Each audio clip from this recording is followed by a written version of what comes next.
नमस्कार, सगळ्यांचं खूप खूप स्वागत आपल्या ब्लॉगमध्ये, ज्याचं नाव आहे प्रतिभाज होम अँड लाईफस्टाईल.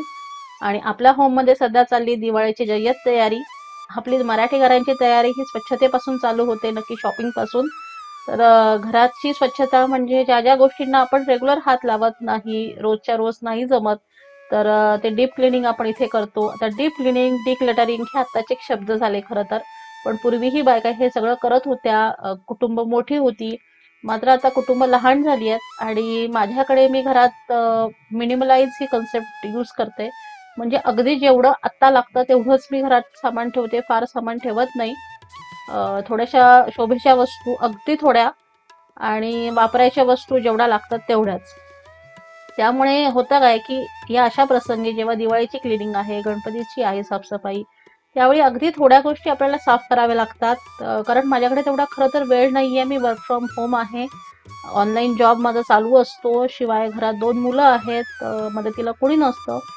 मग अशा वेळेस माझ्याकडे हेल्पर पण नाहीये. मग अशा वेळेस सगळ्या गोष्टी मॅनेज करणं, कारण सुट्टी नसते, आपण घेऊ ती सुट्टी असं आहे, वीकली सुट्टी नसते. तर त्यामुळे शक्यतो मी असा भर देते की जेवढ्या गोष्टी घरात कमी असतील तितक्या या साफसफाई पटकन होईल आपली. आणि इथे आज मी फ्रीजचं कव्हर स्वच्छ केलंय, त्याबरोबर माझ्याकडे 2 फ्लॉवर वॉस आहेत जी मी स्वतः पेंट केलेत.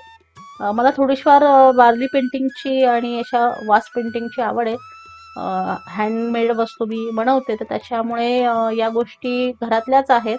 फक्त फुलं मी बाहेरनं आणली होती, आणि हे तोरण हे पण मी बनवलेलं आहे घरामध्येच. मागच्या वर्षीचं बनवलेलं होतं हे. मग मी यावेळी फक्त हे धुवून थोडंसं पाण्याने इथे वाळत टाकते, म्हणजे ते आपल्याला दिवाळीला लावताना एकदम स्वच्छ मिळेल. तर इथे मागच्या वेळेस मी तुम्हाला दाखवलं होतं ब्लॉगमध्ये, खूप छान फुलझाडं आणली होती. ती छोटी छोटी फुलझाडं आहेत, सदाफुली आणि जुई. आता गुलाबाला पण छान बहर आलाय यावेळी. 2 रंगाची 2 फुलं एकाच झाडावर आलेली आहेत. खरंच छान वाटते. अशी छोटीशी बाग तुम्ही घरामध्ये ठेवलीत ना, तर बघून एकदम प्रसन्न वाटतं. आणि ही एकदम सुगंधाची फुलं आहेत.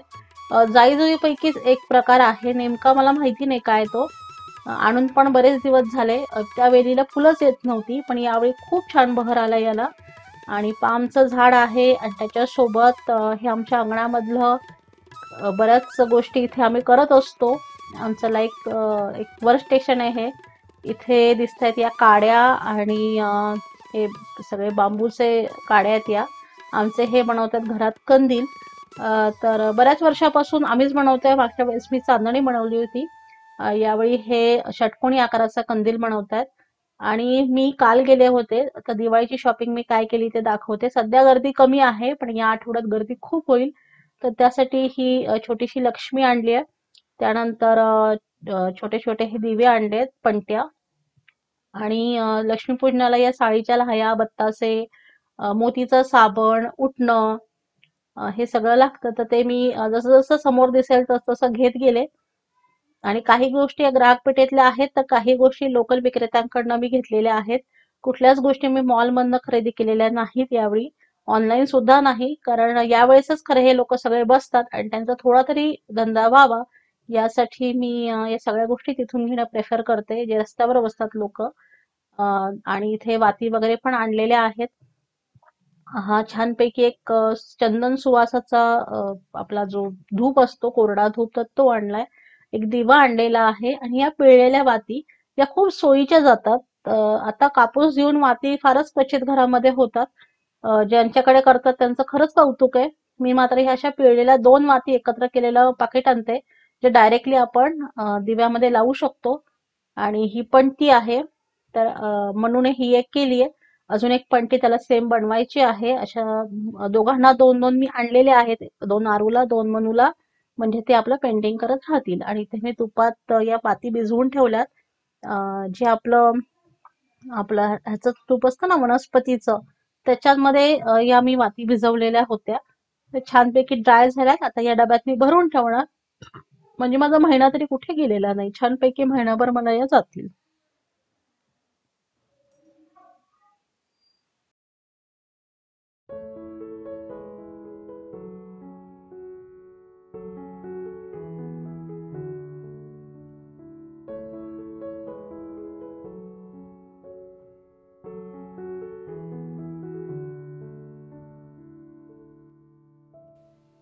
आणि इथे जर तुम्हाला बॅकग्राऊंडला एक आवाज येत असेल कुठला ड्रिल मारण्याचा तर सॉरी फॉर दॅट. कारण हे जवळजवळ महिनाभराचं काम आहे. इथनं जाणार नाहीयेत लोक. गॅस पाईपलाईन टाकायचं काम चालू आहे. तर दिवस रात्र हे लोक काम करत असतात इथे. रात्रीचे फक्त 3-4 तास काहीतरी हे बंद असतं काम. बाकी दिवसभर चालू असतं. पण खूप त्रास पण होतो. पण सगळ्यांच्या सोयीचं आहे त्यामुळे थोडंसं दुर्लक्ष करावं लागतं. मग स्पेशली व्हॉइस ओव्हरसाठी नाही खरं वेळ मिळत. आणि एखादी रेसिपी किंवा काही दाखवताना सुद्धा हा बॅकग्राऊंडला खूप तीव्र कर्कश आवाज चालू असतो. कारण आमच्याच बिल्डिंग मध्ये हे काम चालू आहे. मग मला नाही ते ऍक्च्युली करतायत. पण ठीक आहे. काही दिवस आपल्याला हे सहन करावं लागणार आहे. आणि इथे संध्याकाळी मनू आणि मनूच्या पप्पांचं चाललंय काम, स्पेशल दिवाळी काम. तर यामध्ये मनू करतोय अजून एक पणतीची पेंटिंग. आणि मनूचे पप्पा कंदिलाचा जो खालचा भाग आहे तो बनवायला बसलेले आहेत. तर हे त्याच्यामध्ये एक्सपर्ट आहेत. मी यामध्ये लक्ष देत नाहीये कारण माझा बॅकग्राऊंडला म्हणजे मी पडद्यामागचे कलाकार म्हणू शकाल तुम्ही. माझ्या बॅकग्राऊंडला बरीच कामं चालू आहेत इथे.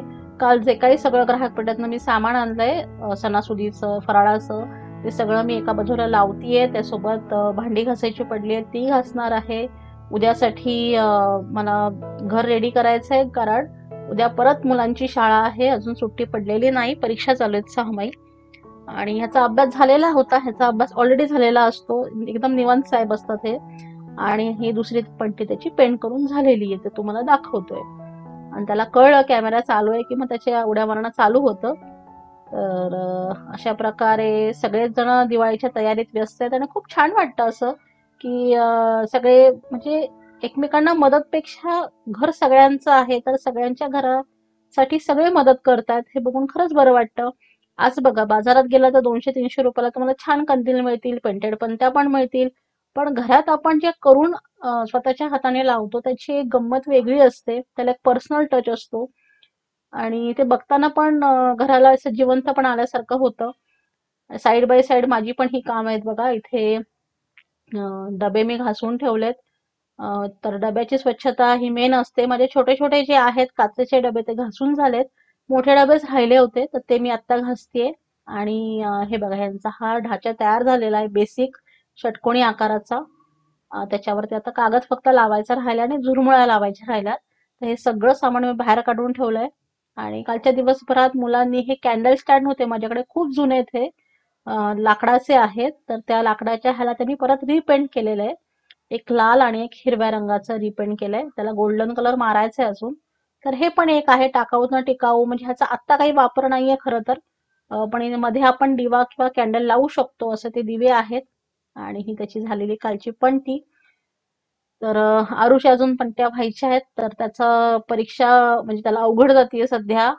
कारण सेमी इंग्लिश चालू झालंय या वर्षीपासून आणि त्याला ते जड जातंय. त्यामुळे अजून तो या दिवाळीच्या कामाला लागलेला नाहीये. मनूचं मात्र झालेलं आहे प्रिपरेशन त्यामुळे तो एकदम जोरशोरात आणि एखादाच पेपर राहिले आता. त्यामुळे एकदम मला मदत पण करतोय. नवीन नवीन आयडियाज त्याच्या डोक्यात येत आहेत. आणि त्याला पेंटिंगचा खूप शौक आहे. खूप चांगला त्याचा हात बसतो. म्हणून मी पण त्याला प्रोत्साहन देते की कर तुला काय करायचं ते. आता इथे खरं तर हे आमचं पार्टिशन आम्ही बनवून घेतलेलं आहे. हॉल आणि किचन वेगवेगळ्या करण्यासाठी. तर त्याच्या पार्टिशन मधले हे देवघर आहे. आणि ह्याला पांढरा रंग त्यांनी दिला होता ऑइल पेंटचा. पण तो जसं की रोज दिवा लावतो किंवा अगरबत्ती किंवा काय सांडून तो जळल्यासारखा झालाय. तर तिथे आम्ही एका पेंट मारायचा विचारात होतो. मला खरं लाल किंवा ऑरेंज मारायचा होता म्हणजे देवाच्या ह्याला छान वाटतो ना आपल्याला. पण मनूचं म्हणणं होतं की नाही तो मला रंग लागणार आहे आणि माझ्याकडे निळा रंगच असा आहे की जो मी जास्त वापरणार नाहीये. म्हटलं ठीक आहे तुला जे योग्य वाटेल ते कर. सगळ्याच गोष्टीला मुलांना नाही नाही म्हटलं की मग त्यांना पण थोडंसं मूड ऑफ होतो आणि आताच्या मुलांचा खरंच मूड पटकन ऑफ होतो.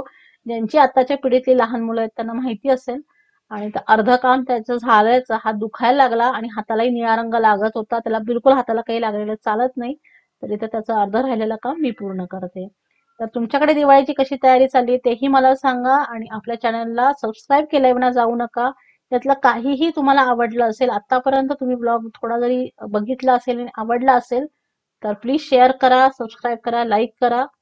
आणि खूप खूप धन्यवाद तुम्ही इथपर्यंत ब्लॉग बघितलात यासाठी.